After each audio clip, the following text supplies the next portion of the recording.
देखेंगे। एक बच्चे का सवाल था कि जब भी हम पानी में टेनिस बॉल रखते हैं, ठीक है, पानी में जब भी टेनिस बॉल हमारे पास होता है, ये पानी है, लेट्स सपोज इसमें टेनिस बॉल है यहाँ पे। अब बच्चे का कहना है कि जब हम क्रिकेट खेल रहे थे तो क्रिकेट खेलते हुए पानी में हमारा बॉल चला गया। जब पानी में बॉल चला गया तब क्या हुआ कि हमने उसको पत्थर मारने स्टार्ट कर दिए। जब स्टोन्स उसको मारे तो वो किनारे की तरफ आ गया और हमने पानी से बॉल निकाल लिया। ठीक है, तो सवाल ये था कि आपने कहा था कि जो ये मैटर होता है, ये जो मैटर होता है ये वाइब्रेट करता रहता है अपनी मीन पोजीशन पे, जस्ट एनर्जी को ट्रांसफर कर रहा होता है। सवाल ये था बच्चे का कि हमने इस बॉल को पत्थर मारना स्टार्ट कर दिया, वेव्स हमने वाटर में प्रोड्यूस करवा दी और वेव्स के थ्रू ये जो बॉल है वो किनारे की तरफ आ गया। ठीक है, तो इसका सवाल ये है। अब यहाँ पे देखें, अगर आप इसको पत्थर यहाँ से फेंकेंगे, यहाँ से मारेंगे तो इस पानी में क्या होगा, वाइब्रेशंस भी पैदा होगी। उसके अलावा ये जो वाटर का कुछ अमाउंट होगा, ये जो वाटर है, वाटर खुद वो है ट्रांसलेटरी मोशन में आ जाएगा, वाटर भी मूव करना स्टार्ट करेगा। अगर आपको इसमें पेंसिल डिप करनी होगी तो पेंसिल से अगर आपको डिप करके आप इसमें वाइब्रेशंस प्रोड्यूस करेंगे तो क्या होगा, उसमें ट्रांसलेटरी मोशन जो होगी पानी की वो बहुत कम होगी, निग्लिजिबल होगी, 0.00 समथिंग के बराबर हो जाएगी। तो वहाँ पे आपको क्या दिखने को मिलेगा, वहाँ पे जो आपको चीज़ दिखने को मिलेगी वो जस्ट आपको वेव ट्रांसफ़र होते हुए दिखने को मिलेगी। कहाँ पे, यहाँ पे किनारे की तरफ। लेकिन ये जो बॉल होगा वो बॉल वाइब्रेट करता रहेगा। अगर आप इसको यहाँ से पत्थर फेंकेंगे, ठीक है, तो जब पानी होगा, पानी यहाँ से पत्थर आप फेंकेंगे, क्या होगा कि इसमें वेव्स भी प्रोड्यूस होंगी, लेकिन कुछ अमाउंट जो पानी का होगा वो भी इस डायरेक्शन में मूव करना स्टार्ट करेगा। जब इस डायरेक्शन में मूव करना स्टार्ट करेगा, आप बार बार इसको पत्थर लगाते रहेंगे तो ये जो बॉल होगा वो किनारे की तरफ आ जाएगा। ठीक है, तो इसी वजह से क्या होगा, बॉल किनारे पे आता है क्योंकि इसमें थोड़ी ट्रांसलेटरी मोशन भी प्रोड्यूस होती है। लेकिन आपने पढ़ा है कि वेव को प्रोड्यूस करवाने के लिए कौन से मोशन की ज़रूरत होती है, वाइब्रेटरी। वेव को प्रोड्यूस ओनली कौन सा मोशन करता है, वाइब्रेटरी।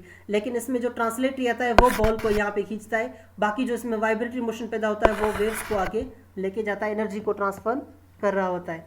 ठीक है, आप जब ये आपने ऑब्जर्व भी किया होगा कि जब आप बाल को स्टोन से लगा रहे होंगे तब बाल जो है उसकी मूवमेंट जो बॉल की होगी वो बहुत ही कम होगी एज कम्पेयर टू जब सरफेस ऑफ अर्थ पे होगा और आप किसी चीज़ को लगाएंगे।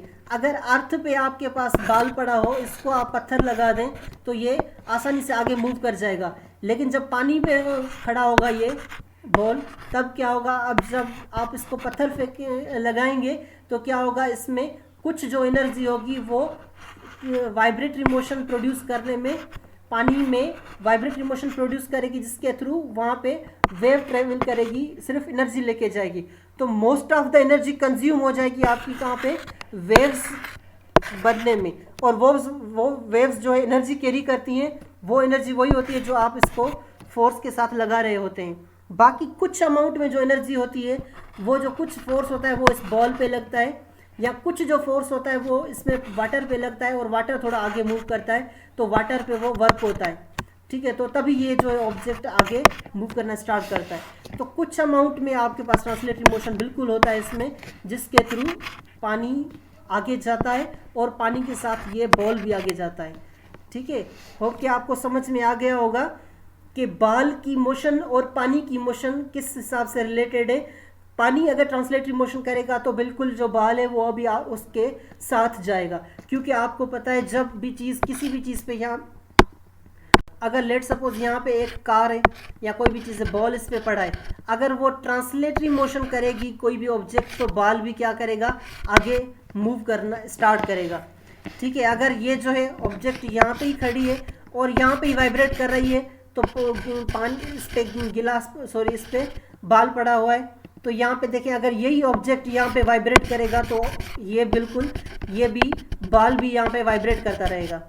अगर ये ट्रांसलेटरी मोशन में आ गया, नीचे वाला ऑब्जेक्ट जिसपे बाल पड़ा है तो पानी पे बाल पड़ा है, तो पानी अगर ट्रांसलेटरी मोशन में आ गया तो बाल भी ट्रांसलेटरी में आ जाएगा और बाल किनारे की तरफ मूव करना स्टार्ट कर देगा। ओके, ये आपको समझ में आ गया होगा कि वेव कैसे बनती है। वेव वाइब्रेटरी मोशन से बनती है, लेकिन जब आप इसको पत्थर यहाँ से फेंकेंगे साइड से तो वहाँ पे वाइब्रेटरी मोशन भी पैदा होगी, ट्रांसलेटरी भी होगी।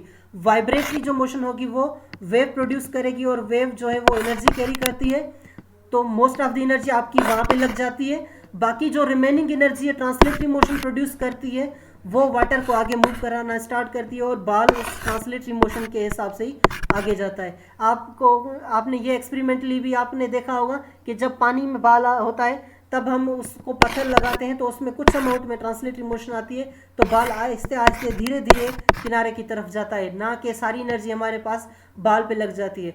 कुछ एनर्जी हमारे पास मतलब ज़्यादातर एनर्जी वेव्स प्रोड्यूस करने में लग जाती है जो जस्ट एनर्जी कैरी करती है। दैट इज़ वाई हमें बहुत ज़्यादा कोशिश करनी पड़ती है इसको किनारे की तरफ लाने के लिए। ओके, ये आपको समझ में आ गया होगा। जो कन्फ्यूजन है, इसमें कोई सवाल है तो फर्दर आप पूछ सकते हैं। Thank you.